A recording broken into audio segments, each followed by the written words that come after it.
네, 의정 갈등이 장기화하고 있습니다. 올해 정부의 의대 증원에 반발한 의대생 상당수가 수련을 포기하면서 전문의 수가 크게 줄 것이다. 이런 전망 나오고 있습니다. 자, 실제로 내년 초에 시행되는 전문의 자격시험에 응시할 자격이 있는 전공이 총 576명에 그쳤는데요. 예년에 비해서 20% 수준이라고 합니다. 더불어민주당 전진숙 의원은 국정감사를 앞두고 신규 전문의 수가 크게 줄 것이라는 자료를 내놨는데요. 전진숙 의원은 최근 경실련과도 전국 공공의료기관의 의사 정원 실태조사를 실시했습니다. 자, 오늘 이 같은 내용 중심으로 오늘 이슈판 국회 보건복지위원회와 여성가족위원회에서 활동하고 있는 더불어민주당 전진숙 의원 만나보겠습니다. 전진숙 의원 연결돼 있습니다. 의원님 안녕하십니까? 네, 안녕하세요. 예. 자, 먼저 초선 의원으로서 22대 첫 번째 국정감사를 지금 하고 계신데요. 이번 국감에 임하시는 각오가 남다르실 것 같습니다. 네, 지난 22대 선거에 민주당이 정말 저희들에게 압도적인 지지를 보여주셨고 그것에 대해서 중심은 정권을 심판하라고 하는 내용이셨던 것 같아요. 그래서 이번 22대 첫 번째 국정감사는 그런 측면에서 윤석열 정부가 지금 현재 민생을 외면하고 아주 무능하지만 또 무책임한 자세로 일관되어 있는 것을 제대로 뜯어보고 살펴보고 감시하라고 하는 역할을 주셨기 때문에 그 역할을 제대로 하겠다 이런 마음을 갖고 있습니다. 네. 저도 뭐 개인적으로는 우리 전진숙 의원님의 또 지역구에서 살고 있는 한 유권자인데요. 굉장히 또 북구지역에 굉장히 많은 또 현수막도 내걸면서 그런 의지를 많이 주민들께 보여주시고 계시는 것 같습니다. 자, 의원님, 이 본격적인 질문에 들어가기 앞서서 가장 좀 이 민감한 현안이라고 할 수 있는데요.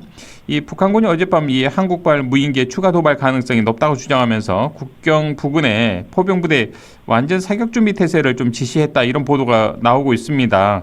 북한에서 뭐 최근에 우리 측에서 무인기를 보냈다 이런 주장을 하고 있는데 현재 더불어민주당 차원에서 이 문제를 어떻게 바라보고 계시는지 궁금합니다. 네, 당에서도 굉장히 심각한 문제다고 바라보고 있는데 네. 이 북한의 이런 행태나 이런 이야기에 대해서 대통령실을 비롯해서 국가안보실에서 이 문제를 어떻게 바라보느냐 하는 문제가 오히려 좀 심각하다고 생각을 해요.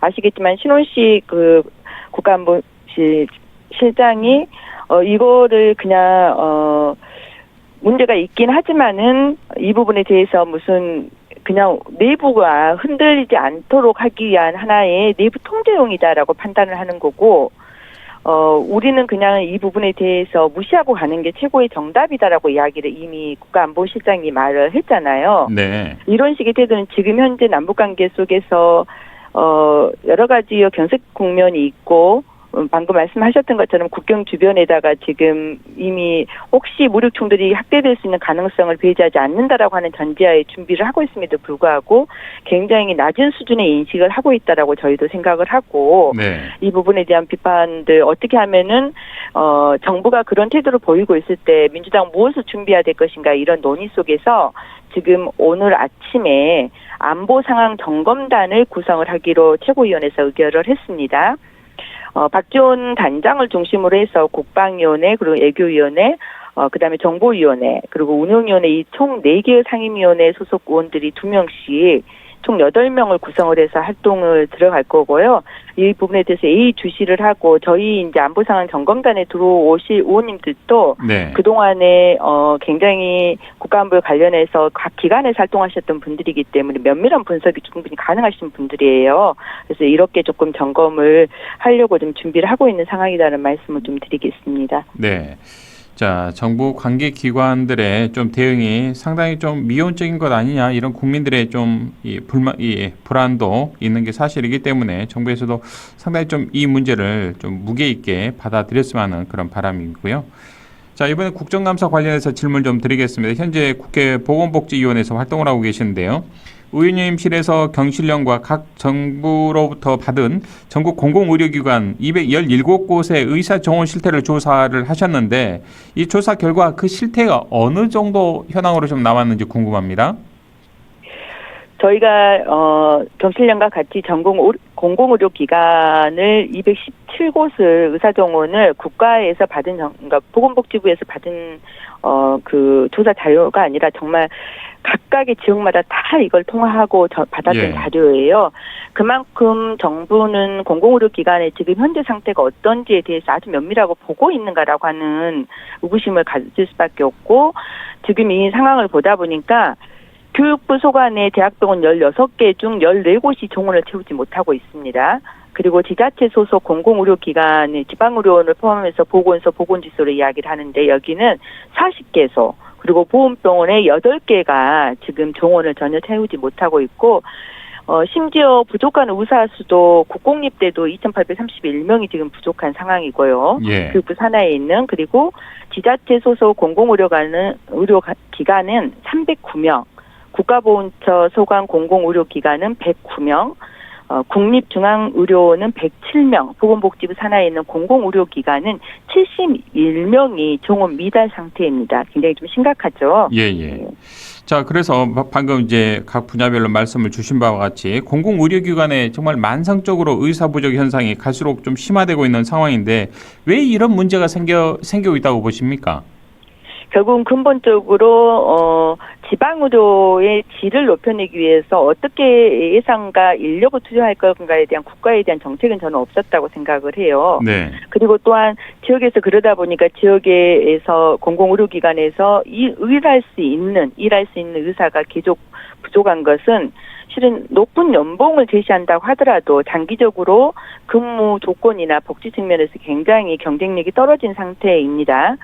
실제로 이번에 공공의료기관의 의사 채용이 계속 안 돼서 목포 의료원 같은 경우에는 6억 2천만 원까지 올라간 상황이에요. 예. 그러니까 이 많은 전국에 있는 51개 공공의료기관이 최근 5년 동안 총 4,014명의 의사를 채용하려고 했으나 결국은 1,334명밖에 채용이 그치지 못했던 것은 아까 말씀드렸던 것처럼 지방의료라고 하는 것에 대해서 핵심적으로 국가가 어떤 마인드를 가지고 있느냐 굉장히 중요한데 그것도 준비가 안 되어 있고 근무 조건이나 복지 측면이 굉장히 경쟁력이 떨어진 상황이기 때문에 그런 상황이 좀 발생을 하고 있는 것 같습니다. 네. 자, 조사 결과 의사가 단 한 명도 재직하지 않는 보건소, 보건의료원, 보건지소가 전국에 594곳으로 지금 파악이 됐는데 지역별로 보면은 경북이 94곳, 전남이 93곳, 전북이 81곳 등인데 전남의 경우에는 특히나 지난 1년 동안 퇴사한 공보위가 80명을 넘고 있습니다. 그래서 더욱 의사 부족 현상이 좀 가속화되고 있는 것 아닌가라는 분석도 있던데 어떻게 좀 들여다보셨습니까? 실제 의사 현원이 한 명도 없는 지역 의료기관은 594개소입니다. 네. 이 한 곳이 없는 지역이 오히려 이제 열악한 의료 환경을 가지고 있는 지역에서 굉장히 심각하고요.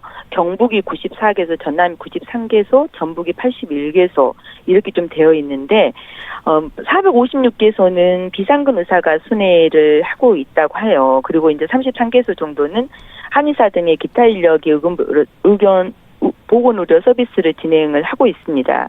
그리고 이제 간호 인력이 보건의료 서비스를 제공하는 곳도 29개소 정도이고 아예 운영을 하지 않는 곳도 31개소예요.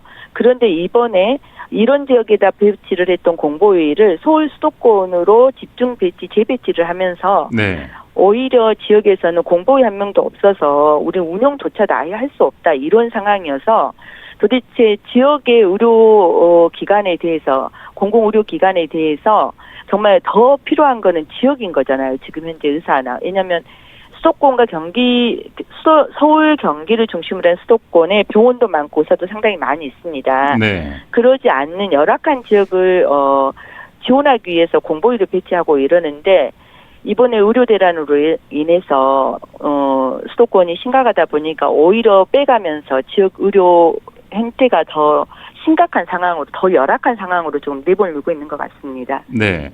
자, 의사가 부족한 곳이 보건소, 보건의료, 보건지소도 있습니다만 가장 또 문제가 되는 곳이 바로 이제 지역 거점 국립대가 함께 운영을 하는 국립대 병원 아니겠습니까? 의사 증원이 방안에 더해서 좀 단기적인 대책이랄까요? 물론 이제 긴 호흡으로 대안을 마련해야 되겠습니다만 당장의 처방 어떤 대책이 있다고 보십니까? 실제로 당장 처방이라고 하는 것은 있기가 어렵습니다. 네. 이번에 정부가 의료대란을 만들었던 2월 달에 발표된 게 필수, 그 다음에 공공의료, 지역의료의 문제를 해소하기 위해서 의사 증언을 하겠다고 했지만은 이 의대 증언을 추진하고자 하는 그 의지하고는 다르게 실제로 많은 전공의들이 지금 나가 있고 전문의들은 번아웃되는 경우도 너무 많고 이런 상태이기 때문에 단순히 의대 증원 숫자를 늘린다고 해서 지역에 있는 필수 공공의료의 대책을 세우거나 여기에서 일할 수 있는 전문의가 많아지는 것은 전체 아니라고 생각을 하고요. 이 만성적인 의사 인력 해소 방안이 정말 마련이 좀 돼야 되고 국가가 직접 공공의료기관에 필요한 의사를 직접 양성하고 배치하는 그리고 일정 기간 의무 복무를 하는 공공의사가 양성을 해야 되는데 저희 민주당에서도 공공의대를 만들어내고 그리고 지역의사제를 통해서 이 문제를 조금 해소해보자라고 하는 이야기들을 지금 계속하고 있고 네. 몇몇 의원들이 법을 발의해 놓은 상태입니다. 예. 자, 앞서서도 말씀을 드렸습니다만 당장 이제 내년에 전문의 배출도 꽤 심각한 문제인데 전체 응시 가능 전공의가 576명에 불과하고 이 가운데 또 실제로 출근하고 있는 전공의를 봤더니 396명에 불과해서 내년에 신규 전문의 배출이 상당히 좀 어려움을 겪을 것이다 이런 예상이 불을 보듯 뻔한 상황인데 이 점에 대해서 좀 더 부연해서 말씀 주시면 좋겠습니다. 네, 조금 더 설명을 하면 지난 2월부터 시작을 해서 의료 공복이 지금까지 8개월째 그렇죠. 이루어지고 있습니다. 저는 오히려 내년에는 본격적인 의료 붕괴 현상이 심화될 거라고 판단을 조금 하고 있어요. 다시 지금 전공의들이 현장으로 돌아오겠다는 목소리도 없고 내년에 이제 전체 4,000명이 넘는 5,000명 가까운 숫자의 의대생들이 들어온다 하더라도 이들이 실제로 교육을 받을 수 있는 여러 가지 교수님도 그렇고 시설도 그렇고 굉장히 부족한 상태이고 네. 또 그러다 보면은 아마 휴직을 하는 사람들도 학생들도 굉장히 좀 많을 거라고 생각을 해서 결국은 이 문제를 해결하기 위해서 누가 할 건가 어떤 책임을 좀 질 건가 하는 문제인데 저는 이제 국가 이틀 동안 계속 제기를 했던 문제가 이 의대 증원을 통해서 일정정도 지지도를 높여내고 의대 문제를 지금 현재 부족한 의료 문제를 해결하겠다고 하는 윤석열 대통령은 8개월째 이 문제를 끌고 오면서 잘하겠다는 이야기를 하지만 결국은 이 정책은 실패를 한 거예요, 현재. 그러면 그 실패에 대해서 본인이 사과를 하는 게 맞고요. 이 문제는 지금 조경 장관을 비롯해서 박민수 차관까지 그들이 버티고 있으면은 대화를 아예 의사 쪽에서 안 하려고 하는 거잖아요. 네네. 그러면은 당연히 책임져야 되죠. 그래서 저는 계속 사퇴하라고 요구를 조금 하고 있는데 그래서 대통령의 정책 실패에 대한 인정과 그리고 진정성 있는 대국민 사과 그리고 책임자 경질로 조속히 의료진과 그리고 정부의 대화 물꼬를 쳐는 것만이 지금 네. 현재는 답이라고 할 수 있습니다. 자, 그렇다면 우리 전지숙 의원님께서는 이 현재 의정 갈등의 이 의료 공백의 책임이 전적으로 정부에만 있다고 보십니까? 의료계 쪽에는 전혀 책임이 없다고 보시는지요? 그러진 않죠. 예. 정부가 의대 증원을 2,000명을 늘리고 얼마 전에 토론회 했잖아요, 지난주에. 그렇죠. 그런데 여전히 대통령실에서는 10,000명이 아니라 20,000명이 필요한 거고 2,000명이 아니라 4,000명을 했어야만에도 불구하고 하지 않았다라고 하는 그런 이상한 발상을 하고 있는 거예요. 네. 결국은 이전에도 2번의 의대 파업이 있었던 겁니다. 의료계에서 굉장히 문제제기를 했던 걸 기억을 하실 거예요. 많은 국민들이. 그러면 필요하다고 하는 거는 저는 동의하고 있어요. 그러면 그것을 어떻게 그 증언을 할 것인가에 대해서 서로 상호 소통하고 조율하는 과정이 있었어야 함에도 불구하고 정부는 일방적인 방식으로 받지 않으면 너네들 안 된다라고 하는 강압적인 방식으로 나왔던 거고 그 부분에 대해서 여전히 대화의 장소로 나오지 않는 의료계도 저는 문제가 있다고 생각을 합니다. 네. 손댈 수 없는 2025년 증언에 관련된 문제를 가지고 그 전제 조건이 풀리지 않으면 오지 않겠다고 하는 의료계에도 저는 문제가 있다고 생각을 하고요. 네네. 지금은 두 곳 다 정부도 의료계도 대화 테이블에 나올 수 있도록 해야 되는 거고 그 선을 마지노선이라고 하는 그 선을 조정을 하실 필요가 있다고 생각을 해요. 네. 그러니까 정부도 안 된다 이야기할 게 아니라 자꾸 지금 땜방식으로 계속 예산을 투입을 하겠다고 하는 그렇죠. 거고 내년부터 30조를 네. 투입하겠다고 하는 거잖아요. 그런 문제가 아니라 진정성 있게 대화를 하겠다. 그리고 원하는 것에 대해서 일정 정도 풀어갈 네. 방법을 그럼요, 정확한 그럼요. 대책을 세우겠다고 하셔야 그렇습니다. 되는 거고 예. 의료계는 의사계에서도 대화 테이블에 나오셔야죠. 예. 어차피 지금 2025학년도 그러니까 내년에 이제 1학년 의대에 뭐 들어간 입학하는 학생들의 경우에는 이미 이제 수시 대입 전형이 좀 진행 중고 되는 상황이기 때문에 어찌할 수 없다 손 치더라도 2026학년도 신입생 인원에 대해서는 정부의 좀 이 원만한 대화를 통해서 뭔가 합의점을 좀 찾아야 되지 않을까 싶어요. 맞습니다. 네. 결국은 그러면 이제 아마 저도 물밑에서 계속 접촉을 해서 그러니까요. 의료계에서 의사들이 요구하는 몇 가지 사안들이 좀 있어요. 네네. 네, 그 문제를 받겠다고 이야기를 일정 정도는 조율하겠다고 이야기를 해주셔야 되는데 예. 한번 보세요. 올해 2월 그렇고 저희도 이제 국회에서 지난 6월에 의료대안과 관련해서 청문을 했을 때 그때 2026년 정원에 대해서 조율하겠다고 이야기를 했었죠. 네. 그 이후에 대통령실에서는 2025년, 2026년 정원에 대해서 손댈 수 없다고 버텼습니다. 네. 그리고 최근에서야 2026년 고민해보겠다고 하는 거잖아요. 그렇죠. 약간 이런 태도 변화는 방식으로, 살짝 좀 예. 읽힙니다. 어찌됐든 간에. 예. 그래서 이런 방식으로 정부가 밀리면은 조금 고민하겠다고 이야기하는 거, 그러지 예. 않으면 계속 강공 드라이브를 가겠다고 이야기를 하는 게 예. 저는 굉장히 큰 문제가 있다고 생각합니다. 그러니까 의료계를 겁박하고 압박하고 협박해서 될 문제가 이건 아닌 거잖아요. 그럼요. 예. 지혜를 모아야 협상할 수 됩니다. 있는 내용을 준비를 하고 예. 그 테이블에 올 수 있도록 해야 되는데 일단은 지금 현재 정부는 사과도 공식적 사과도 하지 않아요. 얼마 전에 조경 장관이 처음으로 전공의한테 미안하다고 하셨잖아요. 네. 근데 이 일을 일으켰다고 본인 스스로가 2,000명을 내가 증언하기로 결정했다고 했던 조경 장관 그 자리에 있습니다.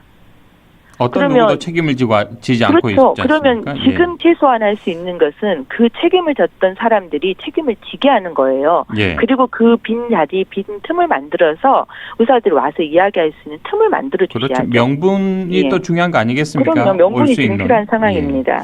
네. 참 이 문제 때문에 우리 우리 국민들만 피해를 좀 입고 그렇죠. 있습니다. 너무 여러 가지. 불안하시잖아요. 그러니까요. 뭐 한두 달도 아니고 벌써 뭐 1년째 거의 다 이어지고 있는 거 아니겠습니까? 자, 어찌됐든 이 문제에 있어서는 우리 의원님께서 해당 또 상임위에서 활동을 하고 계시니까요. 중간에 좀 중재자 역할을 하는데 지혜를 함께 나눠주셨으면 좋겠습니다. 그럼요. 당연히 그렇다 할 예정입니다. 자, 이번에 이태원 참사 관련해서 좀 이야기 나눠보죠. 의원님께서는 이태원 참사 이후에 정부에서 제공했던 심리지원 서비스가 정작 1:1 대면 상담보다는 비대면으로 압도적으로 많이 이루어지면서 실질적인 상담 효과를 거두지 못하고 있다라고 지적을 하셨던데 이게 네네. 어떻게 비대면으로 상담이 이루어질 수 있겠습니까? 좀 자세히 좀 저도 짚어주시죠. 자료를 보면서 예. 다소 이제 충격적인 부분이 있는데요.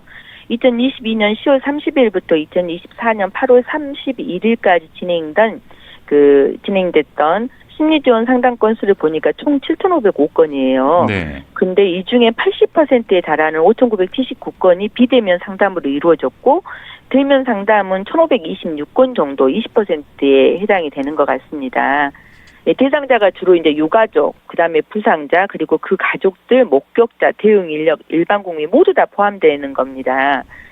너무나 공포스럽고 아마 눈을 감아도 생각이 나고 나도 혹시 어느 길거리를 다녀도 그런 그 불안감들은 되게 높을 것 같아요. 네. 그런데 이거를 그냥 비대면으로 이야기를 하면 겉이야기를 할 수 있지만 진짜 속에서 자기가 원하는 이야기, 상처받은 이야기, 치유할 수 있는 소재 이걸 찾아내기는 되게 어려운 거라고 생각을 하고 제대로 정말 하려고 하는 건지에 대한 의문을 가질 수밖에 없는 상황인 것 같아요. 예, 정말 뭐 보여주기식이 아니라 진정성 있는 심리 지원 서비스가 필요한데 뭐 이게 여기에는 뭐 비대면을 하다 보니까 솔직히 뭐 그러진 않았겠습니다만 실적 부풀리기도 있을 수 있는 여지가 충분히 있지 않겠습니까?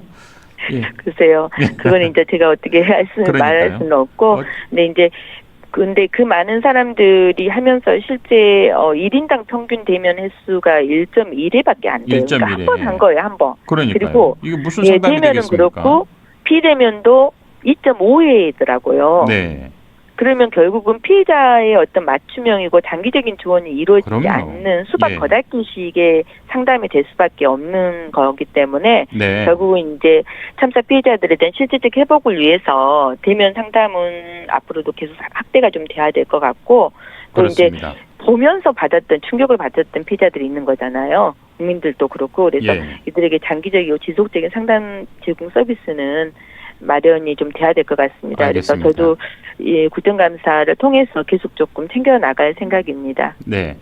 자, 지금 청취자 여러분께서는 더불어민주당 전진숙 의원과의 이슈판을 생방송으로 듣고 또 유튜브를 통해서 함께 시청을 하고 계십니다. 2610번을 쓰는 애청자님께서 의원님 요즘 국정감사 열리고 있어서 정말 바쁜 하루 보내고 계실 것 같습니다. 건강 잘 챙기시고요. 활동하기를 응원합니다. 그리고 의원님께서도 이 광주 전남 지역에도 많은 현안이 있는데 우리 지역 발전을 위해서도 함께 힘써 주시길 부탁드립니다라는 문자 빵톡을 통해서 주셨고요. 07, 감사합니다. 0704번을 쓰는 우리 애청자님께서도 우리 지역구 의원님이 출연하시니 반갑습니다. 본방 사수하고 있습니다. 늘 멋진 의정 활동에 응원의 박수 보냅니다라는 의견 보내주셨고요. 우리 이영진 빈첸시 의원님께서는 유튜브도 시청을 하고 계시면서 댓글로 방송 잘 듣고 있습니다. 이태원 참사 그리고 오송 참사 잊지 않겠습니다라는 또 댓글 함께 남겨주셨습니다. 많은 분들께서 의원님의 의정활동 굉장히 관심 있게 지켜보시는 것 같은데 이번 기회에 한 말씀 주시겠습니까? 지역민들에게? 네, 보건복지를 선택을 했던 것은 윤석열 정부가 민생을 챙기지 않는 것에서부터 출발을 했고요. 아주 작은 것부터 큰 문제까지 민생의 문제를 책임질 수 있도록 저도 최선을 다해서 심한시켜드리지 않고 노력을 하도록 하겠습니다. 자, 앞으로 남은 국정감사 일정이 어떻게 되는지 어떻게 준비하실 것인지 각오도 한 말씀 듣고 싶습니다. 네, 이제 내일 모레부터 또 연속 3회 다음 주 한 2번 정도 있는데요. 네.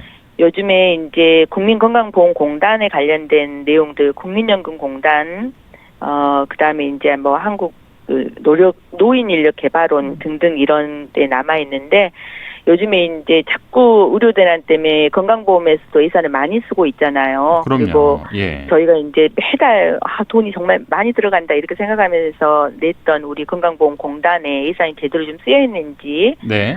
이것도 철저하게 좀 볼 거고 요즘 추석을 즈음해서 국가가 뭐 상생적 대안이라고 내놨던 국민연금 계약이라고 합니다. 저는 네. 개혁안을 내놨는데 그 정부가 내놓은 국민연금 향후의 대책이 제대로 된 건지를 좀 아주 꼼꼼히 살펴볼 거고요. 네. 그래서 이 부분에 대해서는 향후에 국민들이 부담 가지 않는 방식으로 또 냈던 많은 건강보험료 그리고 연금이 제대로 쓰이도록 최선을 다해서 꼼꼼히 좀 따져보도록 하겠습니다. 예, 어찌 보면 방금 말씀 주신 이 같은 이슈들이 우리 국민들의 직접적인 삶에 또 직접 관련되는 연관되는 이슈 아니겠습니까? 모든 그렇죠. 이슈가 지금 다 묻혀서 이런 부분들이 많이 이슈화가 되지 않고 있는데요.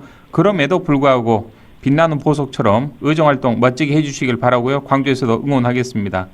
고맙습니다. 네, 오늘 말씀 다하겠습니다. 네, 여기까지 듣겠습니다. 고맙습니다. 네, 감사합니다. 지금까지 전진숙 더불어민주당 의원과 이야기 나눴습니다.